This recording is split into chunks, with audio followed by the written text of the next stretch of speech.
Tick-tock, time to rock. Good evening, good morning, good afternoon to everyone who's watching from all around the world. I'm your friendly neighborhood philosopher, D. Wood, and with me now is the man they call low-class cologne. That is one of your one of your many names, isn't it? Yeah, no jabs, crap. Low class cologne is funny. There's one that has scab in there somewhere. Yeah, I know that one because that was actually interesting because when I thought, how would I make fun of his name, like that's the one I came up with, and you said, yeah, they already used that one, because I have a knack for, like, Marie or someone else will suggest baby names, and I'm like, no, people are gonna call him this. Like, we named our first son, we named Lucian. And at first she was like, how about Lucius? And I'm like, nope, they're going to call him Luscious, Bubble Luscious, right? So I'll just go on the names they're going to call him. But we eventually met a dude named Lucius, and she said, what did they call you when you were a kid? And he goes, oh, Luscious, Bubble Luscious, blah, blah, blah. And so, yep, got a knack for that. So, yep. Mm-hmm. So how you been doing?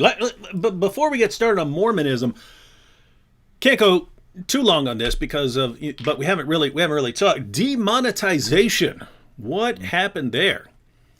You know, we all knew it could happen to any of us, but I just thought I would basically have a warning. You know, they used to be in the mines back in the day, mm-hmm. and they would have a canary. And what's the story? Like, if the canary starts running out of oxygen, I forget. You know the thing, right? It's like a West Virginia thing or something. The canary warns them the oxygen levels are low or something. Yeah, like you that, lower right? you lower that thing down in the coal mine, and if you pull it up and it's dead, then there's no oxygen down there. I thought you were going to be my canary, Dave. I thought you or Sam or somebody would have got demonetized first, and I would be like, all right, what do I need to do? Got to pull back. Got to dial it back. Out of everybody, I didn't think I was going to be the first guy, but here I am. Hey, you know, it's funny because I used to think of other people as you know, the canaries in the coal mine. Like, people say, David, all these people threatening you, someone's gonna kill you. And I'm like, he wouldn't kill me. They're gonna kill that dude first. Robert So Spencer. as long as that dude's alive, as long as Pamela Geller's alive, I'm good to go. And then and then one day I was on Twitter, and it was when I was looking for Muhammad Hijab's stuff, when we were going through the things he was saying about people's wives and stuff like that. And I saw he had retweeted something from Fareed Responds, and Fareed Responds was saying, and the most infamous Islamophobe in the world. And I'm like, oh, who is this? And I clicked on it, and it was talking about me. And so I'm like, wait a minute, now I'm the world's most infamous Islamophobe. And this is before I was eating the Quran and drilling holes in the, because before any of that. So they already consider me that. And so, yeah, if I'm the most infamous Islamophobe in the world, according to these guys, then I should be the canary for everyone else. But I should be the canary for you, because that means people are coming after me most to get me demonetized. And then you're minding your own business, talking about some Hebrew Israelite stuff, and they demonetize you. Yeah. Exactly, but you know what? I'm glad to be the sacrificial lamb. I can handle it. I've got a daytime job, and I just slug in some more hours, and it is what it is. So no, but seriously, so that means no ads. Now only about probably half of videos did ads, but it adds up little by little. Everything adds up, you know, when you're struggling. I know exactly how it works. Yeah. Just if you got some channel members over here, you get some super chats over here. You got some, some videos remain monetized from a long time ago. People still watch them and stuff like that. All that stuff, it adds up. And then, so I had those three things: channel memberships, super chats again. Channel memberships, super chats, and now when I go live, which I do less now, but when I go live, we do a thing where people can give through Streamlabs, and it goes directly to PayPal. Actually, it's a lower percentage it's taken out than what Google did, but you do have to take an extra step to do it.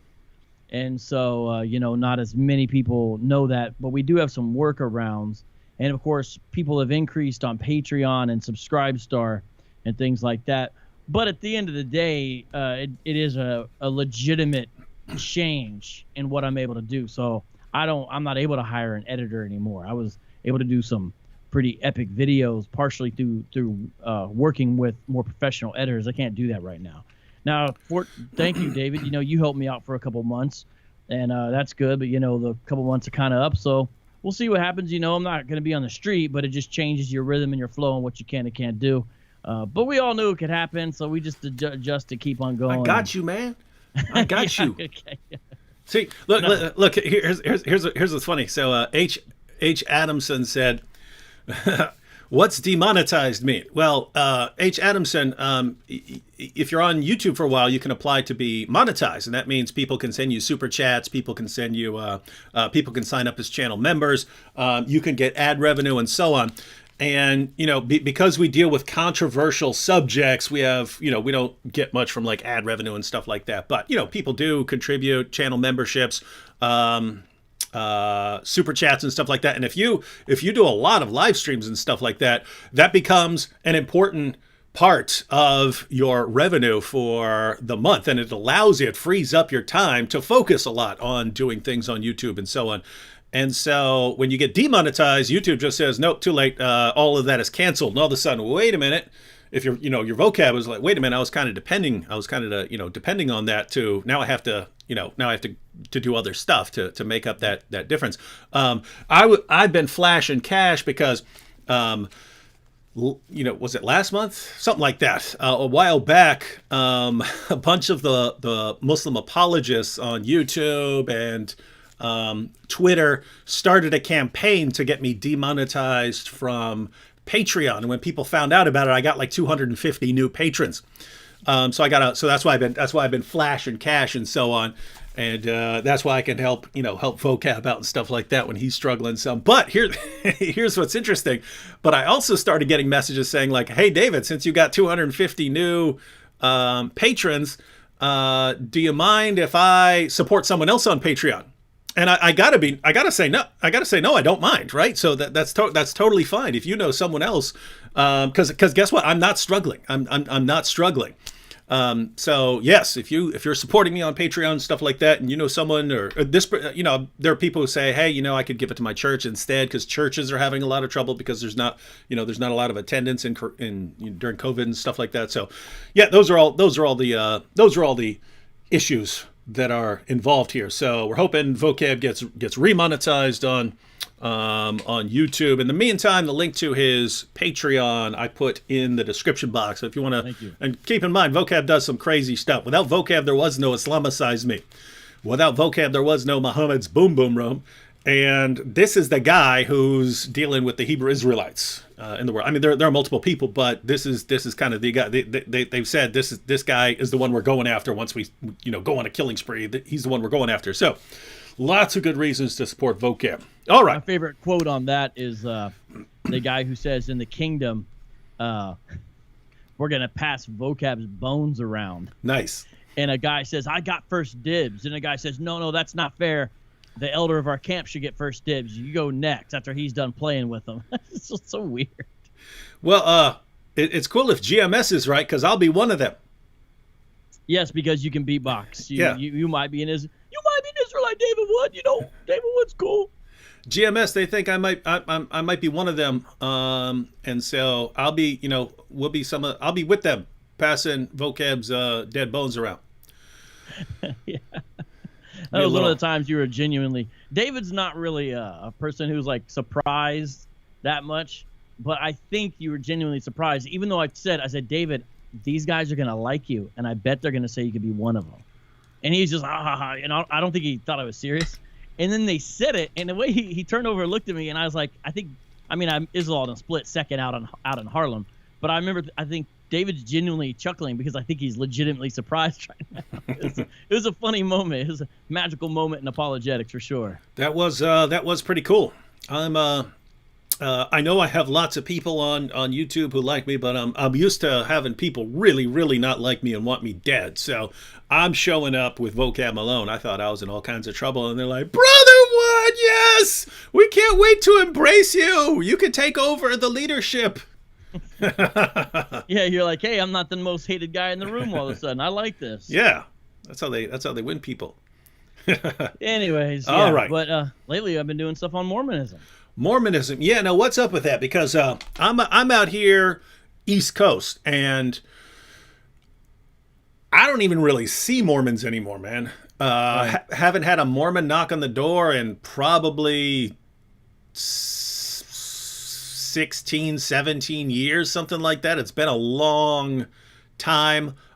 Used to see them on bikes and so on. Now don't even see them. And so when someone says, "Hey, I got to respond to Mormonism," it's kind of like, "Wait, what? Mormonism?" But it seems like something. It seems like something that the further west you go, the more important it becomes, because the more Mormons you have out west. Is that about right? That is right, but a lot of people don't realize in 2020 that Mormonism is a global religion. They have been plugging away with missionaries all over the world. Granted, they have some places more successful, some places less. Very successful in the Pacific Islands. So when you go to Utah, there is a very significant amount of transplants from various, like, for example, Samoa, because they've had great success there. And so a lot of those folks come there and live and whatnot. They've had good success. Decent success in some of the other parts of the world. In fact, if you go to like the main Salt Lake City temple, and you can't go in without a temple recommend, but there's places you can go, and they do tours. So I signed up for a tour, and I went, and I noticed they went out of their way to showcase the diversity of the LDS organization with the people who are guiding the tours. So you would have a gal from Africa. You would have a gal from, Scotland or something like that. You would have a number of Islander folks here or there. You know what I mean? So a lot of people, I don't think, know that. So, also sometimes, like in my debate last night with Kwaku, he said, imagine you're going into a room and it's all white. And he was trying to talk about abstract objects with me. I was like, what is this, a Mormon meeting? A room with all white? So I'll still make a joke like that. But the fact is, they're a global organization now, and a lot more diverse than a lot of people realize. And so Mormonism is significant, and it's not going to go away anytime soon. And the reason I'm dealing with it now is actually because of my demonetization. What happened is I said, well, I'm going to go live less and try to be more strategic with videos. And another thing I'm going to do is say yes to going on other platforms more, because I really had to take care of my own stuff, so I wouldn't be on platforms as much. So, David, I was saying no to almost all the debates I was getting. Mm-hmm. Now I've been saying yes to debates, and I've been going on the platform. So it actually directly relates to demonetization. So there's a good side out of it, but, the support's still not there. But nonetheless, that's why I did the debate with Kwaku last night. It's because of that. Yeah. And on what you were saying about this being global now, one of the probably the only times I saw Mormons in the New York City area was actually pretty cool. This was I used to, when I was at Fordham, there were a group of students that met at Columbia University from the various universities in the area who were all interested in the problem of evil. So there were some students from Columbia University. There was me from Fordham. There was a couple of people from City University in New York and so on. And so I would take the 2 train down to Harlem, and then I would walk down Martin Luther King. And if you follow that, you'll eventually get to Columbia University once you get out of Harlem. And so I went down to the meeting, and then I was walking back, and I got till I was right about at the intersection of Malcolm X and Martin Luther King. And there's this group of, they look like 18, 19-year-old Mormon missionaries in the middle of a crowd, everyone, Hebrew Israelites, everyone there. And there's like probably, I want to say 7 or 8 Mormon missionaries in there. And I'm just standing there, and see, this is before I had a camera phone, because, back in this would have been awesome for YouTube, right? Mormon missionaries in Harlem, right? I don't know why they weren't recording that. That'd have been cool. But yeah, it was Mormon missionaries in Harlem, right there about the corner of Martin Luther King and Malcolm X. And I got into a discussion with one of them for about an hour, but he was telling me they're training to go over to the Middle East. So these guys were training Now, they weren't going to Saudi Arabia. They were going to some place like Lebanon or something like that. So Right, yeah, it's that so makes sense. a little more laid back. But yeah, these guys were. It's almost like they're saying, okay, you can't just go straight into the Middle East. Let's go to Harlem, deal with some Hebrew Israelites and all this stuff, and that'll toughen us up a little bit, and then we head over to the Middle East. But yeah, they were saying we want to go reach Muslims. Yeah, see, because of the emphasis on global missions for the LDS organization, they get a lot of people who can teach languages. Now, there's sort of a stereotype of your average missionary doesn't actually really learn much of the language. He kind of is just thrown into the culture. But they get a crash course, and it's like with anything. It sticks with some people, and what happens is they end up getting teachers. So they have a lot of people in their organization who have facility with languages, and they have a whole kind of a nice, clean system. You go to a certain place to get the gear and the different things you're going to need to go on your mission.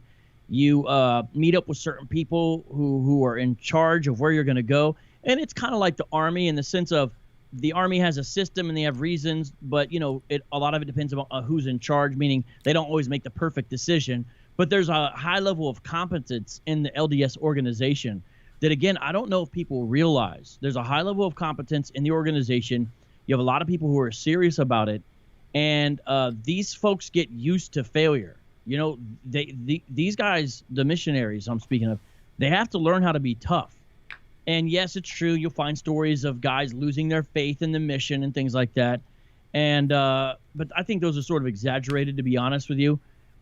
And it's a slow crawl because also the LDS religion, even though it's global now in its reach, it's still very American-based. Joseph Smith said that Zion was in Independence, Missouri. Salt Lake City is clearly of massive importance to them. And they've had trouble, when they were building temples in the 70s in Brazil. They didn't allow any people of African descent to hold the priesthood, so no one could operate the temple in Brazil. So in 1978, they freed that up where they changed that, where you could have African blood, so-called, and still be able to be a priest. So they've had to overcome some of those hurdles and deal with some of those issues. But nonetheless, I just think people kind of sleep on LDS because there also are some current problems in the church. That's true as well. There's liberalizing tendencies and other problems. But, we can never count these groups and these organizations out. And I think it's very important to remember. And if you have a friend or a family member in it, you know exactly what I'm talking about. Mm-hmm. And I learned this really when I moved to Arizona. I kind of got a baptism by fire. I didn't have as much experience out there, in Ohio. But Here we go. Yeah, and so, some people have mentioned, and this is kind of true, right? Some people have mentioned, but Mormons are really pretty nice guys, and you and I were mentioning right before we started, how they're awesome at skits, man. Mm-hmm. They're like sometimes they're significantly better than Saturday Night Live. We're saying that because we're interested in skits, right? We do skits, so we kind of look to people who do a good job making skits and think, oh, hey, what did they do there? How did they come up with that idea and stuff like that? But Studio C is a Mormon skit. What do they call them? Troop, I guess. Mormon. They have multiple YouTube channels that are pretty successful. Yeah, guys, do you remember, I don't know if you've seen him, but man, we should have pulled up some clips. That would have been hilarious. But the guy who does Scott Sterling, where he always blocks the ball with his face, whether it's volleyball or soccer or something like that. Again! No, those guys are funny. So, and it's cool because it's nice, clean humor. You know what I mean? Mormons come with that nice, clean humor, and yet here we have Vocab Malone picking on Mormons. Why would you pick on Mormons, even though they're super nice and they're not violently subjugating anyone, unlike certain other ideologies, and their humor is nice and clean. They're not calling people names and threatening them with death and so on. So what's your problem, dude? My kids actually like Studio C. I remember when I first realized it was a Mormon thing. There's also the other one. I think it's called like Dry Bar Comedy. I forget what it's called. It's another one that's a clean comedy channel. It's also Mormon owned and operated. Scott Sterling, I was watching a production about Joseph Smith being a prophet. It was a production put on by the LDS organization. And I look over to the side and I see this character and I'm like, wait, what? And it's Scott Sterling. I mean, it's not really him, but it's the guy who's Scott Sterling in Studio C is playing one of these characters in this movie about Joseph Smith's life. I was like, yo, no joke. It would have been hilarious if like there's some point where Joseph Smith throws something and it just hits him in the face. The young people would have lost their minds. But that would be a total Easter egg. Well, now it's messed up. Now I'm watching Studio C, and I'm thinking, wow, look at these guys and their awesome skits. But you're telling me that's just acting preparation so they can go on and make movies about Joseph Smith. Well, I don't know what it is, David.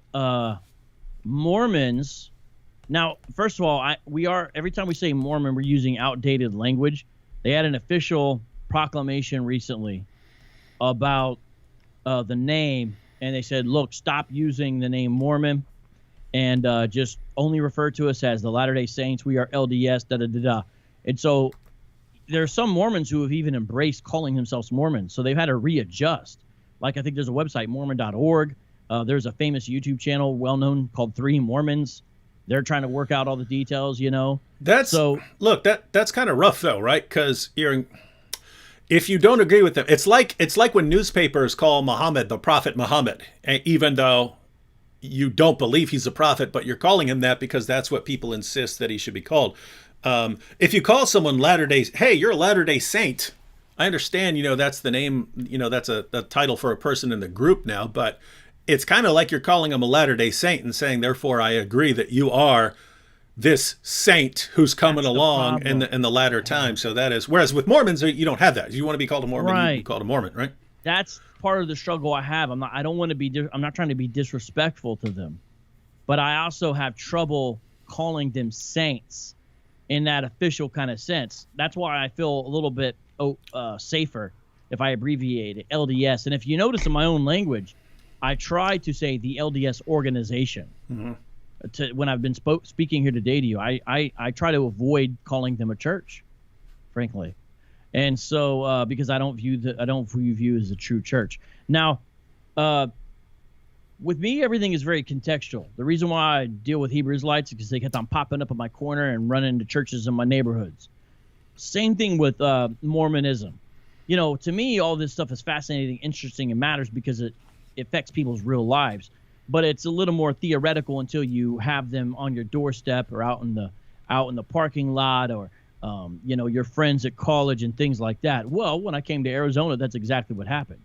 And so I lived in the East Valley for quite a while, and I know that doesn't mean anything to people who aren't from here, but certain parts of Phoenix are more heavily concentrated with LDS stakes and wards and heavier concentrations of LDS people.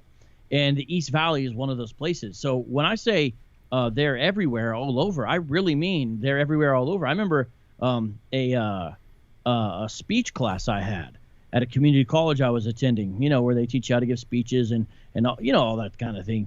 And in the beginning of class, people introduce themselves, and I think half the class said they were members of the LDS Church, is the way they put it.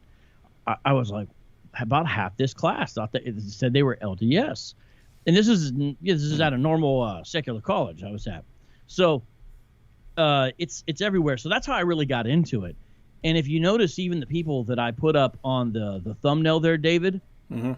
all those people are people I've interacted with in some way, who are at some level well-known Mormons. Yeah, I don't know any of those people. Right. So this is a whole thing. Now I'm looking at the comment section. I'm not gonna get too distracted by it, but let me just say I understand there's like 1,000 people watching right now almost. Mm-hmm. But there's a lot of you guys in the comment section, and I don't assume for a second everyone's a Christian. So I don't know who is watching or who's making what comments. But let me just say this. A lot of you people making comments, I can tell, literally have no idea what you're talking about when it comes to Mormonism. And a lot of you are just simply insulting them and slinging invective. And I saw one guy say, well, they're dying anyway. Why waste your time? Let me tell you something. First of all, souls are at stake. And we're talking an organization that's still 12 million plus strong, okay? It depends what you look in the numbers and this and that, but we're talking families. And if you live in the Southwest, these are people you care about. You don't have to live in the Southwest, but certain parts of the country is my point. And so why waste your time? Because these are people. We care about them. And a lot of times their dedication and allegiance is to this thing they call a church and to this guy they call a prophet. And so we gotta be contextual. We gotta be missionaries, you know. So to a lot of you on here, just chill. And look, the old just merely making fun of Mormons. Now I'll go in the trenches, like with Kwaku. You know, he's made some jokes. I made some jokes back, but ultimately I'm trying to have a substantive debate with him. You know what I mean? But look, the old thing of just making fun of Mormons is not going to work to really dislodge them from their theology or to really get at the root of the issues. So I just would rather some of you guys just listen, because a lot of you don't know what's going on. Mormons a lot of times beat the stereotypes that a lot of people have of them. As a general rule, Mormons are tech savvy. In fact, Salt Lake City has become such a prosperous economic place. It's created a problem for the LDS organization, because you have all these people from other sectors and sometimes what's called like the information sector or the information industry, you know, that deal with tech and all that. And they're moving to the valley. Salt Lake City is also a valley like Phoenix. They're moving there, but they don't have Mormon attachments. They don't have LDS commitments. So you have all these people moving there to be employed or to be employers, open up a business, whatever it is. And so Salt Lake City itself is actually dealing with somewhat of a problem of kind of a mild secularization. Now, when you watch the news, if you're in Salt Lake City, it's still clear that there's a very tight relationship they have with the LDS organization. But there is a real secularization, and there's even a whole bizarre subculture in Salt Lake City a lot of people aren't aware of. Back in the day, there was a punk kind of skating subculture. There's a whole skating subculture, and a lot of people are not aware there is a big LGBTQA plus massive subculture in Salt Lake City now as well. So there's a lot of stereotypes I think we need to break about various things. A lot of people say kind of the center of LDS thought and power these days more so is more in Provo, where BYU, Brigham Young University, is located. I think there's some truth, some reality to that. But when you go to Salt Lake City, it's a little bit maybe like Paris with France. And so right now I'm just talking about Mormon culture, in case you wonder where we're going with this. I'm talking about Mormon culture a little bit. What I mean by that is if you go to France, the French are actually beat a lot of the stereotypes that we have of them. And there's a lot of great French people, and there's some excellent things about the culture. The Parisians, those in Paris, are sort of they embody the negative stereotypes of France, though. But the funny thing is, you learn a lot of people in France don't like people in Paris, and a lot of people in Paris don't like the rest of France. This is what I found when I went there, because I went there to do a Muslim outreach program. And so Salt Lake City is a little bit like that. When you go to Salt Lake City, you find all these like Hollywood superstar Mormons. They walk around with their name badges and their rock star glasses with these struts and strides, and they won't give you the time of day. There's a level of cockiness and aggression sort of in the culture that's a little bit different than a lot of other places with LDS culture. This is a little bit anecdotal, I know, but in other places it's different. And so even the kind of Mormon you are, to a certain extent, actually has to do a little bit of kind of where you come, what community you come from.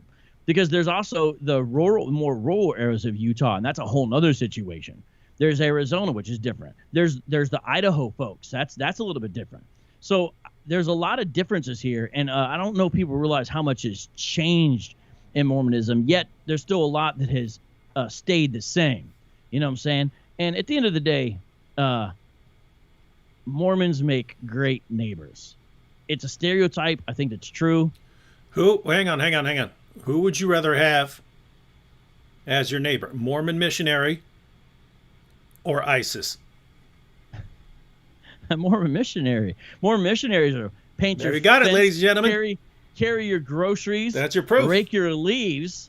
I don't want to say what ISIS is going to do. Now, I will say a little something like this. I would love to have the average Mormon be my neighbor. I would not want Joseph Smith as my neighbor, though. That's this true. dude This Yeah, that dude dude would was out there. send. This is no joke. This dude would send men out on mission trips, and when they were gone, propose to their wives. This is true facts. He did this. It caused a lot of problems actually, because the guys get back and they're like, "Hey, bro," he would really do this. So Mormons are great neighbors. Joseph Smith, I'm not sure if he would make such a great neighbor. Yeah, and that's one of the reasons we're not trying to hurt anyone's feelings here, but that's one of the reasons we have to have Joseph Smith meet Muhammad in the Boom Boom Room. Yeah, I think you could make a good Joseph Smith. You have to shave And some facial hair and whatnot, but you could do it. yeah, I have to shave my face down, and now I haven't really studied Mormonism at all. I studied a little bit back when I was, studying apologetics in general and so on. But didn't that dude go out gunslinging? Like, didn't they lock him up and then he got some guns and then he went out gunslinging and so on? Yes, it's a little bit complicated because it's a strange mixture of factors. So check this out. One of the guys that Joseph Smith proposed to his wife when he was out and about came back and was heated. And this is a guy who'd moved all the way from Scotland to be part of this organization. And he was a man of means, so he gave a lot of his money to the early days of his name was William Law, I believe. Cool, he was man. not so happy when he came back. And so he left, and he basically started his own thing. And he started, I think it was called the Informant, started a newspaper. And he was saying, "Hey, yo, Joseph Smith is shady," and started printing news stories about Joseph Smith being shady. Joseph Smith, now, it's kind of like the Godfather, it's hard to touch the guy at the top, but people who were affiliated with the LDS organization went and wrecked shop, destroyed the printing press and everything. They didn't want to allow free press. They destroyed it. They suppressed it. This all created a problem. Plus, the LDS folks at the time in Missouri were telling their neighbors, "We're going to own this land. You're farming it now, but this is going to be ours." And the reason they did that is because Joseph Smith said, "Jesus is coming back down here. This is Zion." So in Independence, there's a place where they were still supposed to build a temple so Jesus could come back. So they had this very kind of almost colonialist attitude towards the frontier people there. This created a problem. Plus, Joseph Smith was able to raise an army of 5,000 men. That is a massive militia in those days in the United States, because the army size of the United States, my understanding at that time, was only 15,000. And yet he's got an army of 5,000. He had enough power that he actually ran for president. He went and met with Martin Van Buren. Van Buren didn't really address his grievance properly, so I'm going to run for president. So what happened is, though, with all this going on, they came and they got Joseph Smith and locked him up. And there was a series of unfortunate things that happened. Some of the settlers did basically massacre some Mormons. It was a tragic thing. They killed women and children. I forget the name of a place. It's something Hill. I forget, but I know it's Hill is in there. There's monuments to it to this day and whatnot.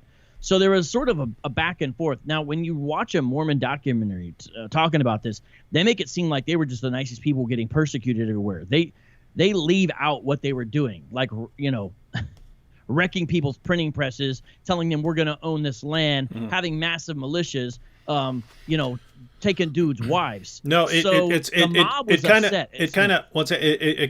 wanted to toss this in there because I'm sure a lot of people watch this channel are thinking the same thing. This sounds a lot like, when Muhammad was in Mecca, and he's already early on, once people started getting upset about him for making fun of their gods, he was already talking about raising and building an army and forcing everyone to submit to him.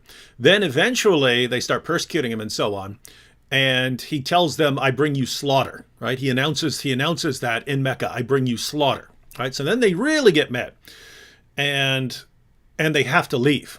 And if you ask Muslims to this day what happened, Muslims were just minding their own business, living peaceful lives when the evil people forced them out. Then he goes to Medina. He's going around telling his followers, I will expel the Jews and Christians from the Arabian Peninsula and will not leave anyone except Muslims, right? So he said, we're taking all of this from Muslims. Everyone else has to go or die. You got to convert, you got to get out, or you got to die. But if you were at all, if you resisted this at all, if you said, no, I don't want to do that, I reject you and I will stand against you. Well, you're a hate monger, you're a bigot. And to this day, Muslims, what happened? Muhammad's minding his own business, living a life of perfect peace and tolerance, and everyone attacked him for no reason. So it seems like, not to the same extent, but it seems like a similar idea of modern people looking back at that saying, look at the persecution against us, when you guys, there's some reasons people didn't like you. Yeah, and so there are some similarities. So Joseph Smith sometimes has been called the American Muhammad. Obviously, it's not identical, but there are similarities. Now, I need everyone to understand this. I'm talking about this because I don't like how a lot of LDS folks whitewash their history. However, we must recognize differences. LDS theology has never been textually based. Now, what, they have a Book of Mormon? Yes, but it's not the level of importance as the Quran or a Bible. It just isn't. Now, that's what they'll give you, but I brought this out to an extent in the debate. A lot of what is practiced and done within modern-day Mormonism is actually just from subsequent revelation. They believe they have a head apostle, and this role or office has been passed down by the literal laying on hands of those before him, and that he receives revelation from God, and he can literally basically write modern scripture. Because of that, there have been significant changes in the LDS organization, and because Joseph Smith set the organization up as an organization based upon, essentially, and I'm not trying to say this pejoratively, his dreams and visions and revelations, that has been built into the fabric. So they have a natural mechanism whereby to have legitimate substantial change occur. They're not looking at the Hadith in the same way that Salafi scholars are. It is just not the same. So when I speak about the past, I co-sign that as really happening, and I don't like the whitewashing. However, we must make sure we understand the difference between what is happening and now in 2020 between that. But there was a thing called the Danites, to your point, David. And these Danites were formed in the 1830s, and they were a big part of something called the 1838 Mormon War. There was this vigilante group, and they would deal with dissenters, and they were pretty evil. And Joseph Smith used to be a pacifist, but in August 1833, listen to what he said. And now verily I say unto you, concerning the laws of the land, it is my will that my people should observe all things whatsoever I command them. And that law of the land, which is constitutional, supporting the principle of freedom and maintaining rights and privileges, belongs to all mankind and is justifiable before me. Therefore, I, the Lord, justify you and your brethren of my church in befriending that law, which is the constitutional law of the land, and the law of man, whatsoever is more or less than this cometh of evil. And they used to, in this same thing, and you can read it right now in the Doctrine and Covenants 98:23, they encourage church members to bear this patiently and revile not. Basically, you had this thing where the pacifism was coming to an end after that, and he took the title of general. They started their own bank. Now, again, some of this was because of persecution, but some of the persecution was because the way they essentially acted. So he did get put in a Carthage jail, and he was not done justice. There was no trial. There was nothing like that. It's not ever clear he did anything deserving of the death penalty. Okay, so it was not like that should have been what should have happened anyway. Even though there's a number of times they did try to kill him. One time it didn't work out. The guy didn't want to do the shooting squad. Long story. But the mob busted in, and I guess it was maybe a couple hundred people. And they did manage to smuggle Joseph Smith a little pistol, and so he did go out with a bang. But there's no way he was gonna be able to kill all those folks. And there's some eyewitness accounts, and now I don't get into conspiracy theory, that there is some masonry involved in Mormonism and in the temple rituals. And it appears Joseph Smith saw some Masons he recognized in the crowd. And it appears one of the final things he did actually was give the Masonic symbol for help into the crowd. And so it's sort of a bizarre thing that you get the picture from the eyewitness accounts, at least some of them, that he's like falling out the window, giving Masonic signals to someone in the crowd doing the help symbol, because he got shot out the window and landed on the ground and was dead. But it was a travesty of justice ultimately. It's not how things should have been done. It wasn't right. They also murdered his brother. So, you know, regardless of what happened before, because they paint themselves as pure martyrs, that's not true. What happened to Joseph Smith was not right. But he did have a gun, and it appears he killed some people. At least one, I think maybe two. He killed some of them. Now, it was a mob trying to kill him, so, I mean, I would say it could be self-defense. But they'll just say he was a martyr, you know, but I don't know. I don't know. He was in there because he wrecked a printing press. This is not Jesus, you know what I'm saying? But if you really want to get, you know, more about this, look up the Danite Manifesto, folks. Look up the Avenging Angels. We're talking about guys who basically would wreck shop on Joseph Smith's enemies. So there's some strange segments in the history of the LDS organization. They're pretty bizarre. Now, again, a lot of that's really in the past. Yes, you can find little kind of leftovers, like people, I see them bringing up the FLDS. The FLDS have been disavowed. Not to say they're not relevant at all. In fact, I think with polygamy laws changing, I think the FLDS they'll be able to do their stuff out in the open eventually. But the FLDS, the Fundamentalist Latter-day Saints, yeah, they still believe in polygamy. They believe the mainstream church has gone off all that. But, you know, people mention Warren Jeffs. They're just not they're extreme and it's sensational, so it gets news attention, but they're not necessarily a very relevant or important part of the conversation, even though they do exist, and it is because of the history of what Joseph Smith did. So we do got to recognize that. Here's all I'm saying. This is all I'm saying right here. If Joseph Smith was known for gunslinging when it was necessary, when he deemed it necessary, then all I'm saying is, if we got Joseph Smith in the boom boom room, and Muhammad holds up that detonator, he's ready. Joseph Smith realistically could just pull out a pistol, right? I mean, that would make sense. Yeah. I saw the replica of the pistol he got, and it's like one of those funny little old curved wooden ones with a funny little. It just has a kind of a comical look to the modern eye. That's I forget what it was called, but he had one of those. Was it a little Derringer? I think it might have been actually, but we got to get a replica of one of those. we could have him shoot the thing out of Muhammad's hand. That would be cool. We could have Joseph Smith defeat. You know what would be really insane? What we did is if we had a battle of their wives. Why don't we let our wives? Why don't we let our wives settle this in the octagon? Yeah, I think you have to wonder who would win, because on one hand you want to say Joseph Smith because he had so many more wives than Muhammad, they'd be able to outnumber him. But I feel like the wives of Muhammad might be tough because they'd be so used to taking a punch. So I don't know who would. I think it could be. You're messed up. A close call, Yeah, I get it. Of course you're gonna get it. I'm gonna steal that joke someday. Yeah, of course you are. A white man steals everything. But so there's kind of the history. But look, another massive change that people have not recognized within, back to kind of more being serious. I know some of my Mormon friends are going to be upset and mad at me right now. I understand that. I'm sorry, guys. Look, here's the real deal, though. LDS scholarship is a real thing. And let me tell you something. These folks have never been anti-intellectual. They have a different stance and attitude than the Jehovah's Witnesses, for example. And so because of that, they have sent their men and women, which mainly men, out. And they don't only go to BYU, David. They're going all over. They're going to Duke.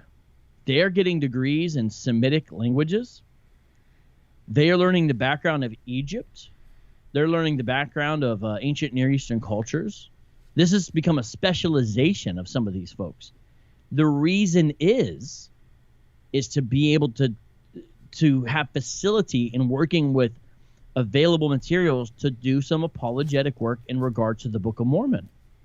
So a lot of people, they just see a South Park episode and they basically think Mormons are dumb. Mormons have never been. Utah's known as the Beehive State, industrious, hardworking, overcome odds.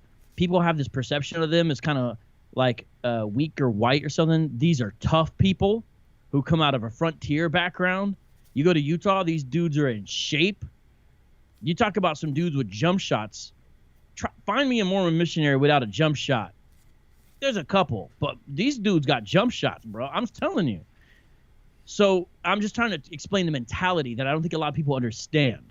There's a kind of a quiet reserve and a quiet resolve that I respect greatly. And sometimes people have this image of a softness. There is legit masculinity within a certain segment of the LDS culture, right? And they embrace that, and there's some of that as well. And you can see that sort of in their heroes that come out of the Book of Mormon. Well, these guys have went off and got real degrees. I see people, is it like Islamic apologetics?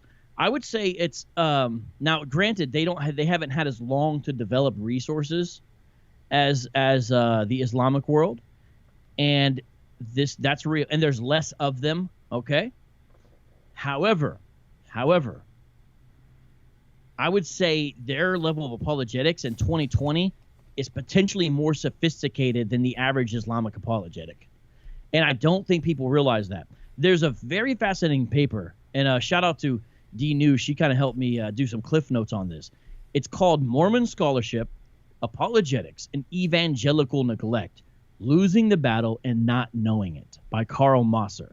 Now, granted, this thing came out in the Trinity Journal in '98, but it still speaks to a reality. Kind of what happened is this. There was a time, maybe between, say, the 60s and the 80s, when countercult ministry was like hot and popping, right? Especially in the 80s. Churches were equipping people. It was when you talk about apologetics in relationship to LDS, the 80s is like the time. And a lot of the hard work that the Tanners have done, if you know anything about LDS apologetics, some of these names will make sense. If you don't, you just have to catch up later. The Tanners had done a lot of work in the 60s and 70s that really set the groundwork, maybe more so at the 70s. And what happened is the 80s was blossoming, blooming time, and they were really on their heels. They didn't have a lot of people in the fields and degrees. BYU wasn't at that level. They were hiding a lot of stuff. Well, what happens with the LDS folks is, by and large, now I'm not saying they've come clean about everything. They have decided to almost put almost everything online. They have stopped at a certain level, okay? I'm speaking in generalities. At a certain level, the LDS organization hides way less than they do now. They just decided, you know what, we're going to put all our old records online. We're going to put the high-res images of these old documents, regardless of what they say. We're just going to bite the bullet and put it online. Now, I'm not saying everything. I'm not saying there's no secrets. I'm not saying they don't whitewash things that have already, but by and large, they have literally, you can find archives of books and old Mormon movies, everything now put up by them. So they have changed their stance partially, and I think they realized the hiding it was a problem because people got on the internet. And so what they've done in response partially is they have developed a highly sophisticated level of apologetics. Now, granted, it's largely intramural right now.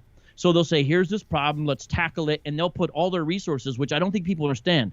Their resources are considerable in regards to intellectual power and educational background and being able to have sophisticated responses. Their resources are very considerable now in 2020. And they have some relatively sophisticated responses. And so what happens is we need specialists now more than ever dealing with LDS folks. We need people with high-level understandings of philosophy. They have philosophers now. Blake Ostler, there's a long list, actually. There's a Mormon Philosophical Society. They have their own journals, and the quality is continuing to increase. Kwaku has tapped into some of that. Now, Kwaku doesn't know all. He's only been a Mormon for like 6 years or so. Kwaku's the guy I debated. Young guy. I am impressed with how much he knows in such a short time. He has tapped into some. Now, my guess is what's going to happen, unless God gets a hold of him, which we pray for, is he keeps on going. These guys are going to see him, and they're not going to do it what he does, because he violates a lot of traditional Mormon social norms.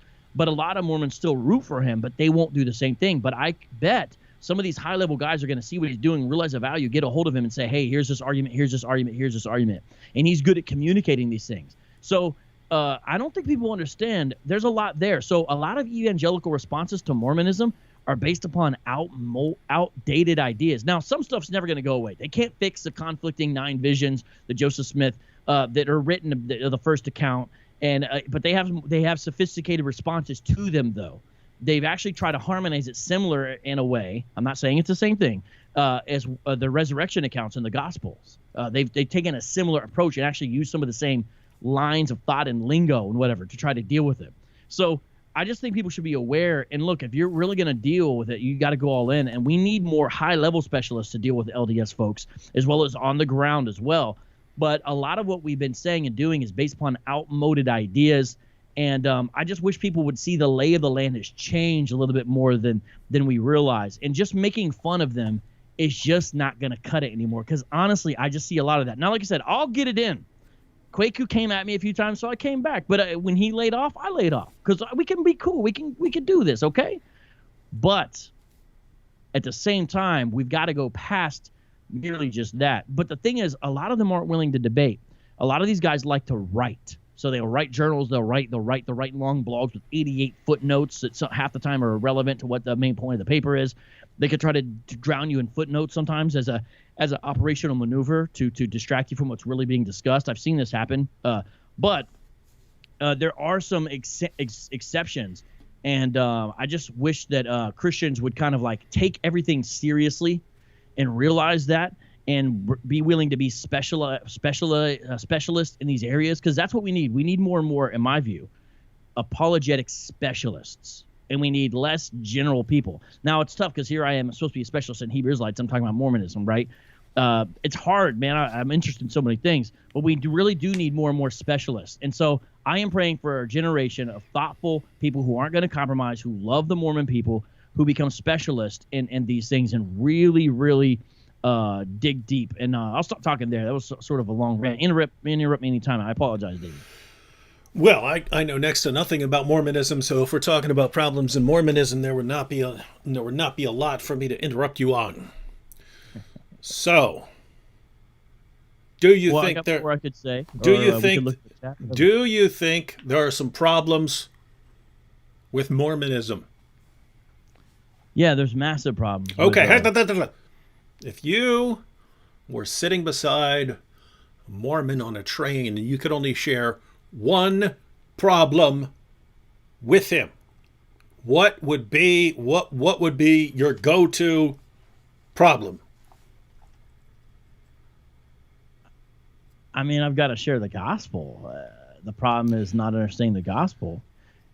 So, what I might try to do, depends how much time we got, is to try to put the pressure that LDS theology and really actually even LDS culture puts on the average Mormon.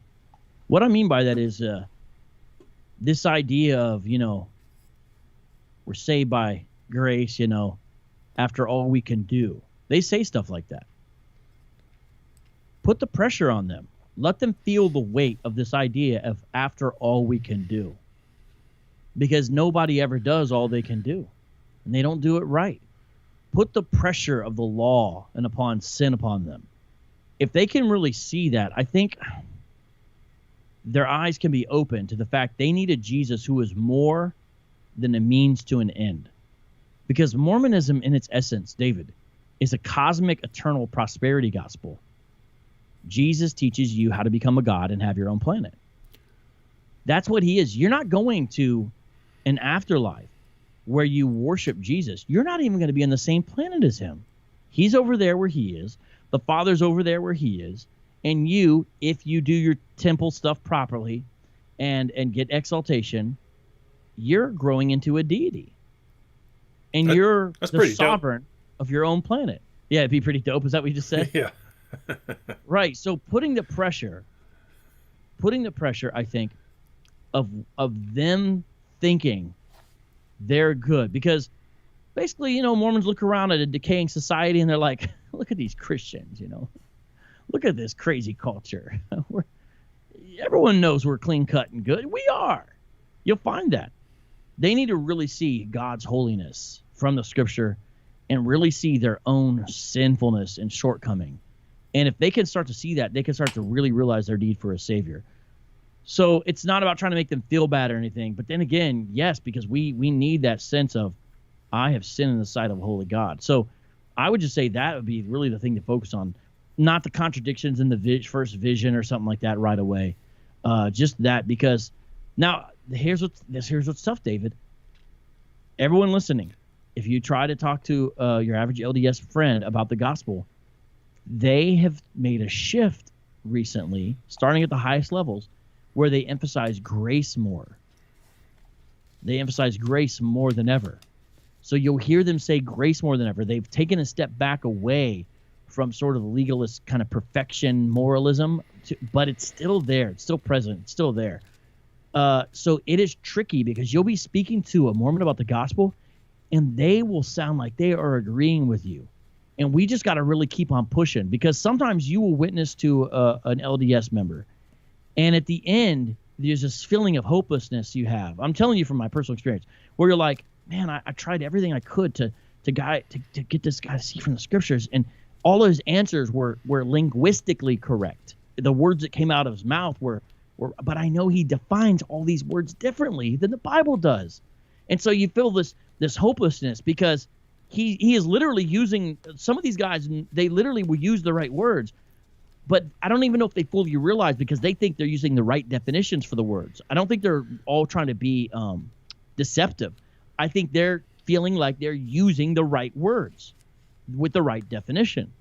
So it's very difficult. So no, there's you have to scale the language barrier. There's something similar, probably not to the same extent, with Islam, right? Like Islam will call Jesus the Messiah, and Islam will call Jesus the Word of Allah, and all these things, and they have no idea what this stuff means. And so, but what that also means is that when we're using these terms, they're not getting it, because they're seeing things through their Islamic glasses, and so they're misinterpreting. What people are saying. It's funny though. I was kind of smiling for a second, because when you started talking about, what'd you call it? What kind of prosperity gospel did you think? Oh, I called it a cosmic prosperity gospel. Yeah, I realize I'm an unstoppable fire hose of good ideas, but my good ideas come out so fast that I forget like 98% of my awesome ideas. And then someone will tell me about it 2 years later. Hey, when are you going to do that thing? And I'll be like, I don't even remember thinking that, but that sounds hilarious. How did I come up with that awesome idea, then forget it, but you remembered it, and so on. So anyway, one of the things I've been doing, one of the things I want to start is, when I think of an awesome idea, to just say it in a live stream, because then people will remind me of it like 2 months from now when I've forgotten about it. And then if I really want to do it, then I can do it. But you were talking about this prosperity gospel, and I was thinking, man, with Hijab and Ali Dawa and Adnan Rashid and Farid Leaks and all these guys campaigning to have people deplatform critics of Islam, but then actually making us piles of cash, there could be, I'm not sure what to call it. It's not an Islamic prosperity gospel, but well, they're not making me piles of cash, but go ahead, I'm listening. No, but I could make a video where I talk about how to this new Islamic prosperity gospel. I'm not sure what to call it. Maybe you guys in the chat can come up with a name for it. But basically, I can say, this is how you get rich from these keyboard jihadis, right? So all you do, you start blasting away at their fake prophet, and there's plenty there. Then they flip out and get you try to get you demonetized. But people in America, people in Europe, people in most non-Islamic places in the world don't like being told what they can spend their money on. And so when they see people trying to demonetize you, they're like, hey, wait a minute. No, you can't demonetize you. Here's $20, man. Here's $20. And so some sort of prosperity gospel there, where you got like your 3 rules of success, how to monetize Muhammad Hijab, how to monetize Adnan Rashid, because anyway, guys, I just put a link to a wonderful article on the verse I was just discussing, 2 Nephi 25:23. My friend Aaron Shafawalev wrote the article for mrm.org. That is one of the best websites dealing with LDS theology, mrm.org. And Aaron Shafawalev is one of the younger guys who is really excellent at this. I don't know of anybody who has a better grasp of the gospel and who understands the ins and outs of not only the Utah kind of culture, but also understands better than anybody the history and philosophy. And he's just excellent. Everything he does, his channel is excellent. And so I just dropped that in there because that's the verse that speaks about after all we can do. There. So I just wanted to drop that in there as well. There are some great resources, but the evangelical fervor to share the gospel with LDS folks has died down a little bit. And it's tough going. There is an older generation now of apologists, and a lot of them are sort of towards the end of their journey. So, Sandra Tanner, who's really the pioneer in all this, the Lighthouse Bookstore is not going to be around forever. We don't know for sure, but she's not going to be around forever. A lot of the kind of figureheads are older guys who used to be into it, like, say, James White. He doesn't really deal with this topic anymore. So there's just we do need new blood, fresh blood, and people who understand the internet. The LDS Church got on the internet early. Everything looks nice and is very functionable. And they are going overboard on YouTube. They are sinking major resources into some killer YouTube channels. And they're willing to do so even though sometimes their gains aren't that great. So they have some great YouTube channels. And just because of the nature of LDS stuff, they still don't have as many subs as you might think they should have. But you see the quality and you see what they're doing. And you see really the compelling nature and how they've learned how to use YouTube. Kwaku is a perfect example of that. I feel like in the debate, because of what he has to defend, it's difficult for Kwaku. But you watch him as a YouTuber, and the way he is able to make, and I'm not trying to be rude about it, wholly unbiblical and honestly really wild ideas sound credible is fascinating to me. And so I think we gotta just take it all serious. Just talking about magic underwear and South Park. Those days got to be done. And the other thing is Mormons have learned, honestly, to kind of not take themselves too seriously. So I've been recently digging into what's called Mormon cinema. And there's actually a genre called Mormon cinema. And it is not bad. They do a lot on small budgets. Napoleon Dynamite, now I know it's not a Mormon movie per se, personifies the sort of Mormon cinema attitude in a way. So my understanding is those guys are Utah, and has a lot of those kinds, or I'm sorry, not Utah, but members of the LDS Church, or at least the guys who made it in those other movies. They have that kind of humor. If you notice, those movies are relatively clean. The movies that Jared, I forgot his name right now, but that they made, the relative Napoleon Dynamite and Nacho Libre, relatively clean. And there's that kind of attitude of we'll do a lot with a little, and they're really quite clever and very economic in how they achieve a lot of things cinematically. And they've even had some movies where they are portraying a lot of LDS characters a lot more three-dimensional in Mormon cinema. Now, granted, there's still, family stuff and all that, but they may be better than the Christian cinema. And, I try to give Christian cinema kind of I want to like it, and I do think there's been major improvements, but we all know there's also a lot of just stuff that's like, dear Lord. And I don't know, though. The Mormons might be doing better. They got some decent stuff going on there. And they even make quality music. In fact, one of the people on the thumbnail here, David, is James the Mormon. Now, he's since changed his name, but he is an LDS rapper. Now, he's no longer an LDS rapper. He's still part of the LDS organization, but he's getting away from having LDS themes as of last year, he said, in his music. But for a while, he was making stuff that was very BYU-friendly, very he has a song about the first vision. That's probably his most explicit kind of LDS one. But really high quality, good videos.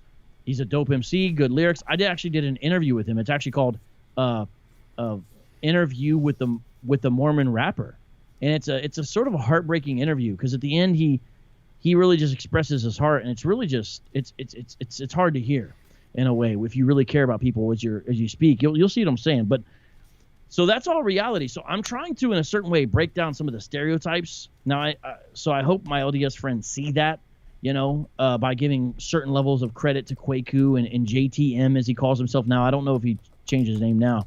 And I hope they're not mad. I put them on the thumbnail. I'll just blame it on David if so.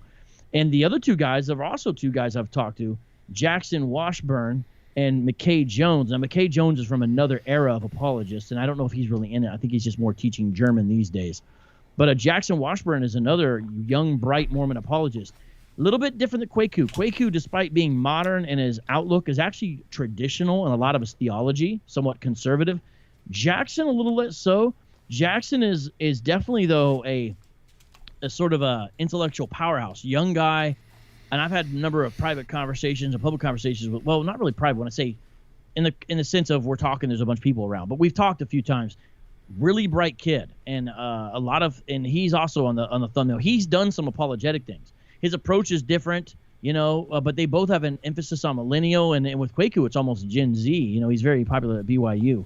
But again, see, this is what I'm saying. People, I'm trying to break this down to you. I see people making fun of the idea of a Mormon rapper. You guys don't get it. These guys know how to do a lot with a little. And yes, not every Mormon rapper is good, but there's a lot of quality there. Yeah, because they know how to make films. You got to stop sleeping on the Mormons is what I'm telling everyone, and I don't feel like they're listening. I'm just saying because we've never heard it, and as soon as you said it, I was like trying to think where would this even go? You know what I mean? Now you're actually a rapper, and you've heard this stuff before, so you would have it. But I'm trying to I'm thinking in my head, this Book of Mormon, it's as smooth as granite. Become an LDS, you get your own planet. You know what I mean? So it's kind of like everything I was thinking in my head was totally whack. You know what I mean? Well, with JTM, he only has a few songs that really are very theological. Mm-hmm. His music tends to be more inspirational, maybe dealing with relationships. He might have a song about the BYU football team, like sort of a chant rally type song. He has a song about I think it's about drinking Diet Coke or drinking Coke or something, because that's a thing. Mormons, I think, have a stake in Coke. That's a big thing with it because they're allowed to have cold caffeine. It's just not hot caffeine. You know what I mean? So I think there's a song. So it's more like fun stuff like that, but high quality stuff. He has some songs that showcases sort of the Samoan or the island side of Mormon culture. Just look up some of his stuff. People will see what I'm saying instead of just all these jokes. Look up James the Mormon. Look up some of his rap. You'll be like, oh, okay, this dude's no joke. Okay. How did you not bring some clips, man? Well, I don't know. Every time we play stuff, we get hit with copyright. I mean, I can send you links right now if you can play a 30-second clip. That'd be fun. No, I can't play stuff straight off the. What do you mean bring a clip? No, if you send me a clip and I have a clip. Yeah, I can't play if you send me a link to a YouTube video, I can't play that because there's a way to set up my computer, but it's not set up. So yeah, it has to be an actual clip that I can play. I got you. Just give me a second here. You got some, and I'll You got some dope rhymes? I'll try to show a spot where you could even play. Yeah, let's see. But let's see. What's a good one here? Wonder if I should go with this one here. Alexandra said lots of Samoans are Mormons. Yeah. You heard that? Yeah, no, it's true. Mm-hmm. Yeah, I think I've mentioned it a few times. They've had some success there. Yeah, with the global stuff. Yeah, let's see. Nah, not that. I'm gonna find the song. Go ahead. I'm gonna find you a song and I'll send you one that's a good one here. Just give me a second, and I'll kind of tell you where to do it here. Yeah, he's changed his name now to Please Stop James. Oh, is he taking down his old music? Oh, come on, bro. He might have even taken down a lot of his old music. Well, it looks like he's going through some stuff. Looks like he might be going. This is an older one, but this is kind of the most theological one. Whoa, it looks like he took it down. Your boy is taking down a lot of his stuff. Well, I'm going to have to do it off another site, but here. Oh, yeah. I'm just saying, man, that's a Muslim move, man. That's like Uthman burning all the manuscripts. All right, here, I'm going to send you this joint, David, to your email. Is that where you want it? I stay away from drugs, so don't send me any joints. Okay. And maybe you start around like 218, 220, something like that. And I think people will be, I don't know. I'm a strange mixture of personality. Like, I want to be able to have fun, so, I'll make some jokes. But at the end of the day, I'm trying to take this stuff seriously. That's why I like a guy like Kwaku. He can be a little rough and tumble, but he can make some jokes, and I think not to get his feelings hurt. But it's like a mix. It's like, we beam in about it. But like just the making fun of, and I could just tell a lot of people don't understand.